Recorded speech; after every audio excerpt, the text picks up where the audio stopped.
नाज़रीन किराम अस्सलामु अलैकुम वरहमतुल्लाहि वबरकातुहू। निदाए मदारिस यूट्यूब चैनल में आपका इस्तकबाल है, खैर मक़दम है। जो साथी इस चैनल पर नए हैं वह चैनल को सब्सक्राइब कर लें और नोटिफिकेशन के लिए बेल आइकन ज़रूर दबाएँ। इमिसाल दुनिया भर के मुसलमान अपनी सबसे बड़ी खुशी ईद उल फित्र को कोरोना वायरस के तवील साए में मनाएंगे। लाखों अफराद अपने घरों तक महदूद रहेंगे और दूसरों को माशी खदशात का सामना है, जो आम तौर पर ख़रीदारी और जश्न से महरूम होंगे।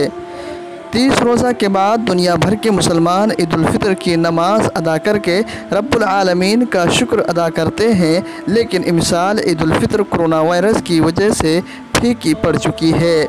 वहीं आज सऊदी अरब समेत मुख्तलिफ ममालिक में शव्वालुल मुकर्रम का चाँद नज़र नहीं आया। इंडोनेशिया, मलेशिया, फ़िलिपाइन, तुर्की वग़ैरह में भी चाँद नज़र नहीं आया। अब 30 रमज़ान मुकम्मल करके 24 मई को ईद उल फित्र की नमाज अदा की जाएगी।